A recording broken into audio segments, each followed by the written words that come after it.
Hello, everybody. Welcome.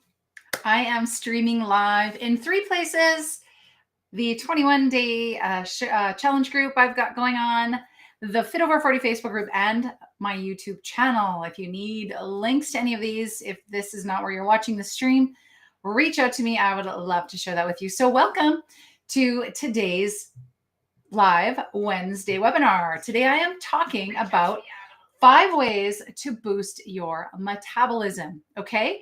So as always, if you have something to write on, if you wanted to take notes, whether you're joining me live or watching this on the replay, please do.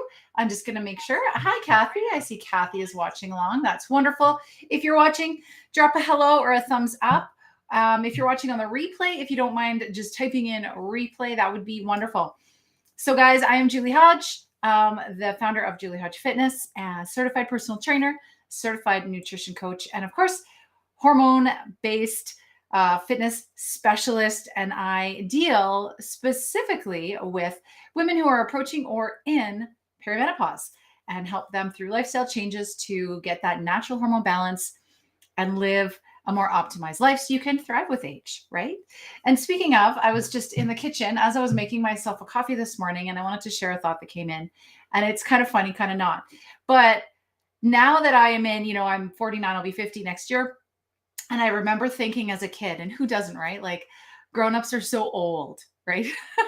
and something came through and it was like, no wonder we used to look at old people and think they looked so tired all the time. Who can relate? Do you remember being young, in the know-it-all 19, 18 years old, or you're haven't figured out 20s, or I got this 30s, and it's just funny to think about. So let's flip that.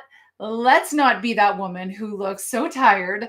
Let's be the one that people remember and think, I want to be as energetic like her when I'm her age.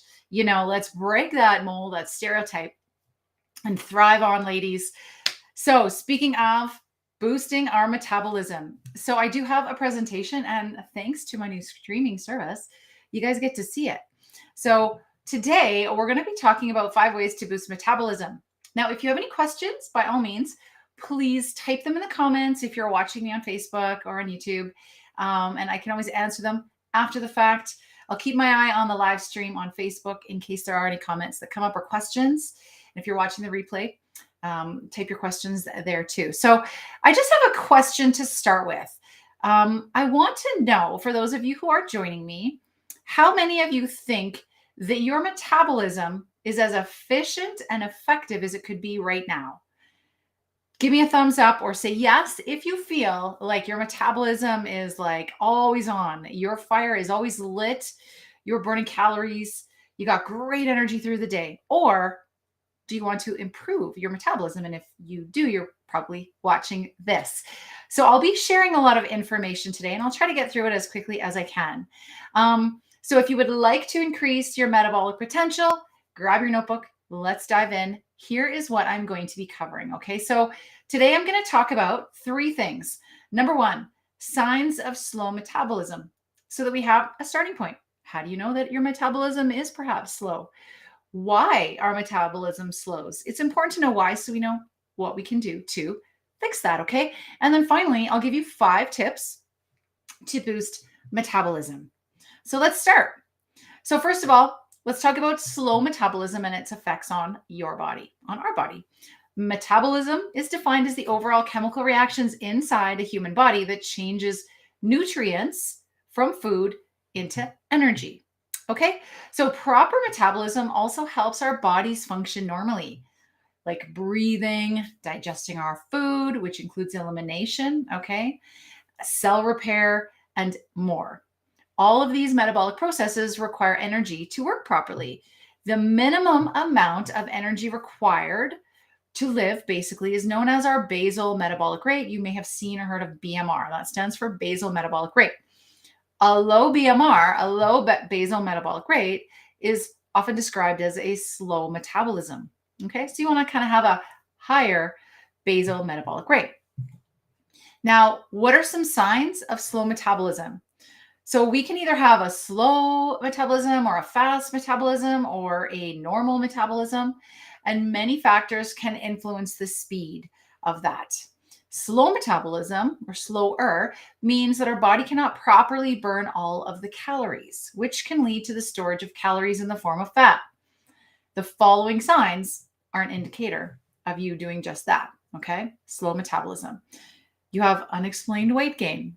So if you're suddenly gaining weight, even after you're taking precautions, you're eating a balanced diet, okay, you're getting proper exercise, it may be connected to the metabolism. Unexplained sudden weight gain is often a common sign of this and often connected with the lack of thyroid hormone, okay, or also known as hypothyroidism. So hypothyroidism, slow metabolism, think, okay? It doesn't mean you have it if you have a slow metabolism, though. So I want to make that clear. Hypothyroidism effectively decreases your BMR, your basal metabolic rate, results in a reduction of the overall metabolic activity in your body. Okay. Another sign, fatigue. Okay. And a lot of these signs are common in perimenopause. So this is why this is such an appropriate topic to talk about today. So fatigue, lack of energy, tiredness, these are all signs of fatigue. It's normally associated with a slow metabolism. I will say a caveat, if you have a really late night, you may have acute fatigue. And by that, I mean short-term fatigue because you didn't have a very good sleep last night or a few days in a row. Maybe you're sick, what have you, okay? I'm talking chronic fatigue that lasts longer, could be associated with that slowed down metabolism. When the body is tired more frequently than normal, the body breaks down the energy-containing molecules at a slower rate. So again, taking that food from nutrition that we put into our body, into our mouth and digest, that is slowed down. Taking that food and turning it into energy to use, okay? And an adequate amount of energy is not provided in the body. So the slower the metabolic rate, the more fatigue you can experience. Another sign or symptom of this is hair loss, brittle nails, and dry skin. Slow metabolism means that your cells are not burning calories as quickly as they should or could. More calories are being stored as fat. Due to slower metabolism, the body does not supply enough of the nutrient-dense blood to the rest of the organs, okay, which can result in the hair loss or really dry skin, like crepey skin, dry hair, uneven brittle nails, all those kind of things. Due to slowed down metabolism, the human body can also reduce how much it sweats, okay? So you might not be sweating as much, can leave your skin feeling dry and dehydrated even more. Nails that are rough and brittle can often be due to a lack of absorption of nutrients, okay? If hair is deprived of essential micronutrients vital to its growth and regeneration, it will appear dry and perhaps break, and you'll lose a little more of it. Number 4 in the sign, decreased body temperature. So a normal body temperature is essential for our body to carry out those biological physical activities. Heat's provided to our body by metabolism. And this is why I often refer to metabolism as stoking your inner furnace, okay? But if your body is cold more frequently than normal, it might be because of a slower metabolic rate. In the acute term, it might be because you're getting sick, okay? But more of a chronic, it could be a sign of this. An underactive thyroid, which is, again, hypothyroidism, is also associated with slow metabolism, as hypothyroidism causes a decrease in metabolic activity, thus lower body temperature. So it kind of all fits in together. And last but not least, and this is a big one, constant craving, reminds me of that song, constant craving of carbs and sugar. So insulin, as I speak about at length, is a hormone that is produced by the pancreas, which regulates how our body uses and stores glucose and fat. So insulin regulates the metabolism of carbs, fats, and proteins in our body. When cells in our body don't respond well to insulin, okay, so I talked about this once, insulin being a key. If it can't fit into the lock, we may be insulin resistant, which means it can't take that glucose and put it into the cells where it belongs, muscle or brain. It has to go somewhere else. Okay, and that's what causes those insulin resistant problems. So when cells don't respond well to that insulin, insulin resistance occurs. Resistance causes slow metabolism and stresses the pancreas into producing even more insulin. Because the insulin is not able to take that glucose and put it where it needs to be. So more and more and more needs to be created to try to do that. Okay. This phenomenon can lead to constant craving for carbs and sugar-packed products simply because the cells can't get the necessary glucose they need. Insulin resistance can be a vicious cycle. Okay, so like a circle that keeps going around and around and around. The fact that cells can't get into the necessary glucose causes the body, can't get the necessary glucose, causes the body to produce more insulin, leads to increased sugar, carbohydrate cravings, and so on. Okay. Add lack of sleep to this, we've just exacerbated that vicious cycle. So if you have questions, comments, if any of this relates to you as I am sharing it, any of those symptoms of a slower metabolism, okay, we're only talking about hypothyroidism as one potential cause right now, let me know. Say, relate, this is me, whatever. So now we've talked about what are some of the symptoms of a slower metabolism. Let's talk about why that happens. I'm sure lots of you who will be watching this live or replay already are starting to understand, if you've watched and listened to some of my previous videos, how this is all going to tie together. So maintaining a stable metabolism is extremely important in weight loss and for one's overall health. Some medical conditions and lifestyle habits predominantly play a role in slowing down our metabolic rate, leading to many health problems. Okay. So a few of those medical conditions and lifestyle habits that contribute to this lower rate are as follows. Not all, some. So as I mentioned, hypothyroidism, okay? So when the thyroid gland is not able to generate enough thyroid hormone, it is known as hypothyroidism. Thyroid hormone plays an important role in stimulating the body's metabolism, which controls our body's temperature, pulse rate, okay, and effective burning of calories. So this is where some of you, if you pay attention to your resting heart rate, right? Often our resting heart rate over time can really give us a lot of data. It's one more data point that we can use to see if what we are doing is working and benefiting our goal or taking us further away. There is not enough thyroid hormone to fuel up the metabolic pathways in hypothyroidism, hence a decrease in the rate and lack of energy. Second potential cause, low protein consumption. Here I go again, like a broken record for good reason. Protein comes up a lot when we talk about hormone balance, when we talk about sleep, when we talk about energy, and today when we talk about metabolism. So lower than normal consumption of protein can cause our metabolism to slow as well.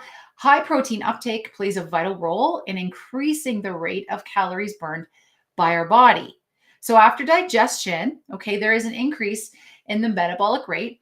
And you might have heard of this. It's known as the thermic effect of food, TEF for short, the thermic effect of food. Studies show that the thermic effect of proteins is significantly higher than that of both carbohydrates and fats. So eating a high protein diet increases the metabolism up to 20 to 30% compared to carbs and fats, which are at 5 to 10% and 3% respectively. So ladies, the lower your protein intake, likely the slower your metabolism. And this, I'm just going to interject into this here and go kind of on a tangent, but this plays more into the need for planning, prepping, and having an idea of what you're going to eat and when. This is why you can basically, in my opinion, not eat a healthy, consistent diet without a level of meal prep or planning. I think it's almost impossible unless you are able to pay for an in-home chef, okay? Or you have someone make all your meals for you to make sure that you're eating them and you're getting what you need. So there is a level of prep. So look at those protein levels. If you want some support, maybe you want to book a coaching call with me. I offer those. We'll talk more about that. To look at, what are you eating now? How can we make some improvements of that to increase your metabolism, increase your sleep quality, increase your lean muscle, and all that good stuff, okay? Huge protein. There we go. The P word. So the third reason potentially for a slower metabolism, low calorie consumption. Okay. And this one, again, this can be big. This, I believe, goes into more conditioning of women, particularly. Not that some men don't struggle with this too, but we've been conditioned over time to believe we have to watch our calories, cut those calories, restrict. Oh, you should feel guilty if you eat more than you need. Okay, so first of all, false, lie, false. Low calorie consumption can really reduce your metabolism overall. It can cause you to increase fat storage. It can throw other hormones like leptin, ghrelin out of whack. And again, can be a vicious cycle. So not eating enough calories, reduce your metabolism. When there is a lower calorie intake, our body senses this, and it significantly lowers your metabolic rate to conserve the food resources in the body. So it may work. Okay, let's take like a restricted diet approach where you're basically barely getting your BMR, your basal metabolic rates covered. It works until it doesn't anymore. Okay. And when it doesn't anymore, it backfires. So in most studies, calories burned during resting state are measured, termed resting metabolic rate, your RMR. So resting metabolic rate. A study conducted on obese women showed that when a low calorie diet was given to them for some time, their resting metabolic rate was significantly reduced. Okay, so it dropped. Although a decrease in calories is necessary for weight loss, cutting back too low affects your overall metabolism. So important that I put that caveat there because, energy in and energy out. If you do operate on a bit of a deficit and you do other positively healthy things for you, yes, you will see changes. Keeping that deficit up is then needed. If you have too much of a deficit, this is the kind of thing we're talking about. So there's a difference between reducing your calories by, say, 100 to 150 to 200 calories a day to get them on par with what you actually need to create a bit of a deficit to see things shift versus a 150-pound woman eating 1,000 calories a day. She's not getting near enough for her basic metabolic rates, not to mention her resting. Okay. I hope this makes sense. If there's any comments, feedback, if maybe you, as I explain this and as I share this information, if you're finding yourself thinking, oh my gosh, maybe I've been doing that, or, this is one area I can improve. That's great. I would love to know that feedback. And again, if you're watching live, drop me a hello, drop me a thumbs up. If you are watching this on the replay, just type in replay. And if anything stands out to you, let me know. So sleep deprivation, number 4 in what can cause this. Sleep plays a vital role, as we know, in maintaining a healthy mind and healthy body. Also balanced hormones, particularly in perimenopause and beyond. When we lack enough sleep, and I believe it was last week I spoke about the stages of sleep, or 2 weeks ago, we need that really deep, rapid eye movement, REM sleep. That was at level 5 I talked about, because that's where we get the growth hormone and the testosterone. Okay.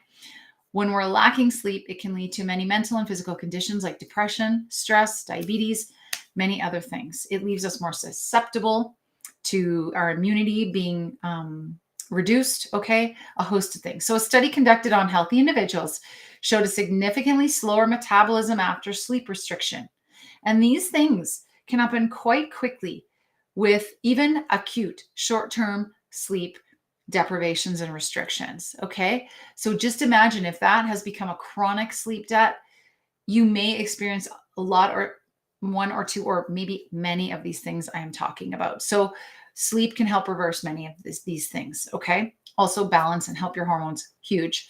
So good night's sleep can improve your metabolism. And finally, lack of activity. So lack of activity and leading a more sedentary lifestyle, they're very common causes of slow metabolism. So an adequate amount of physical activity helps us burn calories. When there's not enough activity, the process slows down, thereby decreasing our metabolic rate. If you're not getting strength training, you're not getting that stimulation on the muscles, they're not pulling on the bone, they're not creating more lean muscle, they're not helping to keep and not lose the bone density. All right, it's not getting that heart pumping, not improving circulation, and on and on. The absence of daily life activities like walking, climbing up and down the stairs, or standing are also slowing our metabolism. So if you're desk bound or you drive a lot, or you don't get that much activity, you're not on a regular workout, start looking for ways that you can get more movement, whether it's standing up and doing, a few jumping jacks, or going up and down your stairs a few times every hour or two, or, walking to the store if it's close instead of driving. Whatever you can do to start finding ways to increase that. These activities that are not workout specific, they are termed NEAT, non-exercise activity thermogenesis. So inactivity will eventually lead to a slower metabolism. So I'm going to talk now about the creme de la creme of this presentation, what you all want to know, which is, so what are the 5 ways to boost metabolism? I'm sure you can probably guess at what some of them are, the opposite of what we just talked about. So the our personal individual metabolic rates depend on our age, gender, genetics. There is a play of genetics in here, ladies. Muscle mass, how much we have or don't have, and our physical activity levels. We cannot control or change the genetic makeup of our metabolic system. I cannot change that any more than I can change the length of my arm, okay? But we surely can boost our metabolism by using some of the following tips that I'm going to give you. Number 1, high protein food intake. Rule of thumb for us women, 1 gram of protein for every 1 pound of your body weight. So for me, let's say I'm 150 pounds. I want to have at least 150 grams of protein through my day. And here is the top tip. If you want the absolute hugest impact and benefit you can get from your protein consumption, spread it equally throughout each of your meals in regular intervals to help enhance and create protein synthesis. High protein intake prevents the reduction in muscle loss by boosting our metabolism. Muscle loss is commonly associated with dieting. Okay, remember earlier I said those big restrictive diets. You're not just losing fat, you are also losing muscle. And this is a huge caution and something that all women who want to lose weight should be aware of.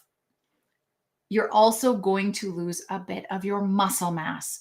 Muscle and fat are 2 completely different things. A muscle tissue cannot be turned into fat and vice versa. And incidentally, 1 pound of muscle weighs exactly the same as 1 pound of fat. The only difference is that muscle takes up less room. So you could be losing weight, maybe a little bit of muscle, but we don't want that calorie restriction to be so huge that we lose so much muscle. Okay. So that is something where, again, working with somebody who can really help you keep an eye on your macronutrient levels, on your calorie levels, on making sure you're eating enough for your lifestyle and your activity can be a lifesaver and a muscle saver. Okay. And a sanity saver. So high protein intake prevents the reduction of muscle loss by boosting our metabolism. Muscle loss is, again, commonly associated with dieting, lack of activity as well. So when we provide the body foods rich in proteins, the metabolic reactions can pick up the pace and provide sufficient amounts of energy for our body. The second top tip, increase our physical activity. And I will promote this forever and ever and ever. Every woman should own a set of dumbbells or 2 or 3 sets, a light, a moderate, and a heavy, because if you do this long enough, you will get there. Leading a sedentary lifestyle affects our normal biological function and leads to many health problems. Our bodies were designed for movement. That doesn't mean you got to move like I do. It means we need to move. So this sedentary lifestyle, so not really getting much exercise or movement, it slows our metabolism down. Due to this lack of activity, calories are not burned properly. An increase in our metabolic rate, however, can be observed by making physical activity, a part of daily life. High intensity interval training, HIIT, for example, can give us outbursts of energy as it increases our metabolic rate and burns more fat.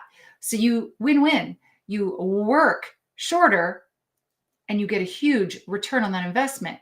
But working shorter doesn't mean you just kind of, give it half of your ass, so to speak. You want to put your whole ass into HIIT. And by that, I mean, you work shorter, but darn girl, you work hard. Okay. We're talking sweat. You want to get that heart rate up and you want to feel that breath, increased breath and needing to take more breath. So for example, I'll share this morning. Today I'm working out twice, but I got a HIIT workout in first thing in the morning as close as I could to 9 a.m. It was short. It was about 9-10 minutes long. I did 3 Tabatas, 3 movements. I did each for 20 seconds to the best of my ability, rested for 10 seconds. I repeated that 8 times for each exercise. By the time I got through the first, I was already sweating. By the time I got through my bike sprints, I was out of breath and sweating. And by the time I got to the third exercise, which was a core Tabata, I could feel it and then I was done. Those kind of exercises don't take hours to do. There's no need to spend an hour, but it was very, very effective and it can be. Strength training, number 2, in aside to HIIT, is huge for helping boost our metabolic rate. Strength training. We are building and developing and using our muscle tissue. It's contracting. It's pulling on the bone. It's when we do strength training, we're actually creating little micro tears. We're kind of damaging the muscle. We're then letting it rebuild. That's where that magic happens. So we need a combination of that strength training as well for more reasons than just metabolism, of course, but we'll keep it to that today. And then after strength training, our metabolic rate becomes considerably higher. So more calories are going to be burned. The third thing that we can do, okay, so let's just review. We're increasing our protein. We're increasing our physical activity so that we get daily movement as much as possible. And then third, we want to get a good night's sleep. So disorders with sleep deprivation are prevalent all across society, okay? And they're increasing maybe due to stress, worry, having too much on the go, trying to fit too much in, maybe taking on too much, and not making sleep the priority. It often comes in last. Major biological systems are negatively impacted by a lack of sleep, just as metabolism is. Sleep deprivation causes dysregulation in metabolism as the body is forced to obtain food at irregular levels. And let me just say that this whole badge of honor, the more tired you are, the less sleep you have as a badge of honor. For the sake of our health, we need to flip that script. And sleep should be a priority. We should be rewarding and applauding the women who prioritize their sleep. These are smart women, okay? Sleep also plays an essential role in glucose metabolism. Oh, and incidentally, if you wonder what time I go to bed, usually between 9 and 9:30 is my average lately, maybe 10:30 at the latest. So I'm a 9:30 girl, okay? But it also plays a role in glucose metabolism. Studies show that partial sleep deprivation may increase the risk of type 2 diabetes. Notice it says partial sleep deprivation, okay? Cortisol and growth hormone are involved in the regulation of glucose metabolism. So after only one night of that deprivation, cortisol levels increase, glucose dysregulation occurs. So again, getting a good night's sleep will improve your metabolic rate significantly. Almost to the end. Tip number 4, consumption of green tea and caffeine. Now we're taking this back to metabolism.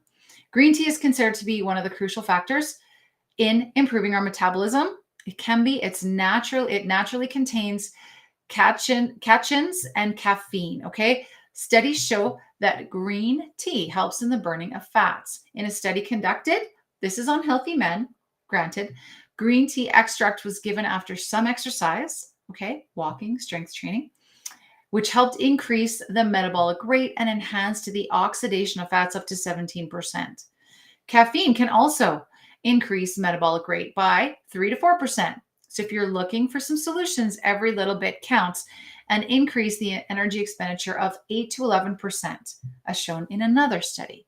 Now, if you're a woman approaching your perimenopause, you'll know from my past lives, we want to avoid caffeine because of what it can do to our systems and our hormones too late in the day. I like to say, 11, 12 p.m., 11 a.m., lunchtime at the latest, you want to start turning the caffeine off, switch to herbal tea. Maybe you got some nice mushroom stuff like reishi mushroom or what have you, chaga mushroom drinks, or just water. Maybe you want to throw some BCAAs in your water and switch to non-caffeinated things in the afternoon through to the evening, or complete caffeine-free coffee if you must, okay? Drinking green tea can also be helpful in weight maintenance and weight loss as they boost up our metabolism considerably, okay? So that's one more tip. And the final tip here, which may seem like not a tip, this might surprise some people, is consuming more water. Water is considered an essential factor in maintaining and losing weight, releasing the weight as it reduces your calorie intake and fills you up more. So think about, are you really hungry? Quite often, if you're not allowing your stomach to empty, if you're not allowing your body to use the nutrients, to use the fuel from the food before putting more food in it, you may never get that release of weight. So one thing that can help is tune in and say, am I really hungry? Am I hungry for this snack? Or do I feel like I should be having a snack because it's been a couple hours? You don't need to have a snack because you think you should. You would have a snack if you absolutely were starving and needed it, for example. So instead of that, maybe have a glass of water. Okay, have 8 ounces of water, have some water, sip on that, and then reevaluate. Am I really hungry for that snack? Maybe you are just thirsty. So studies show that water consumption can also speed up your metabolism, your metabolic rate, which I've discussed previously, and it can do so increased by 30% in individuals. So you will not operate physiologically as efficiently as you can, metabolism included, hormone balancing included, if you are, so to speak, dehydrated. Okay. I'm not talking about overfilling yourself. I'm talking about minimum 1 liter a day, minimum, more like 2 liters a day. Personally, for me, 2 liters of water a day is my magical number where I am hydrated. I have good energy. Okay. My muscles are good. My workouts are good. I have good bowel movements. These are all data points to know if what you're doing is working. Okay. Too much water. Personally, I keep an eye on the color of urine. If it's too yellow, etc., then I know I need more. If it's clear, I want to make sure I don't continue to drink too much. Okay. So remember, like a very light lemonade-ish color, not yellow. I'm personally not a fan of clear urine. I don't want to overwater myself. We get water from all the fibrous vegetables we eat as well, teas, what have you. Okay. So if you have questions on that, let me know. So the good news is you do have the power to reverse a slow metabolism using some of the tools and being aware of some of the causes that I discussed at the start of this webinar. And again, if you're watching this on the replay, let me know. If you're watching it live, give me a wave. Let me know that you've watched me, that you've watched this. If you have any feedback on things that may have spoken to you, let me know that too in the comments, okay? So remember that these suggestions are lifestyle changes. These are not temporary, do it for a week and then forget it. These are lifestyle changes. I really try to avoid in my practice with clients teaching anyone anything that's a flash in the pan, because we know this is why the industry continues to make billions of dollars on short-term solutions, because they are banking on women and men jumping from this to this to this and continuing to throw their money at things rather than throwing lifestyle changes at things you can sustain for the rest of your life. It's realistic to drink 2 liters of water a day. It's realistic to move your body every day. It's realistic to increase your protein levels and be aware of that. And yes, it's very realistic to prep and plan your food, your meals, and your weeks so that you can be successful. Okay? So on that note, guys, we're going to wrap this up. If you're with me live, I really appreciate you tuning in and watching. If you popped in and watching on the replay, let me know. And I just want to leave you with this. Okay, so you can always reach out to me on Facebook. You can send me an email. You can schedule that 15-minute discovery call if you have not already done so in the past. And you may not be aware of this, but anyone here watching, any of my clients, any of you in the Facebook groups, you can book a 1-hour wellness coaching call with me at any time. You can book that call to get that personalized support. It's your time. I can guide you and give you tools, resources, suggestions, just like I would my program clients. you can book wellness coaching consult calls directly from my website, which is balanceyourhormones.online. Balanceyourhormones.online is the site. And on that note, look at her. She's all happy with her greens and her berries to stoke her metabolism. All right, guys, thank you so much. Let me know what you think. Here is to your health. Don't forget to make sure that I have your email. If you don't think I have your email and you want to be on my newsletter, because I'm going to be dropping the details of my 10 strong program and more details on the meal plan club here this week. So send me a message if you want to make sure you're on that newsletter. Okay, contact@juliehodge.ca or balanceyourhormones.online. If you want to visit my website, contact me there. Send me a Facebook message too. Okay, guys, have a wonderful Wednesday. And here's to your improved metabolism.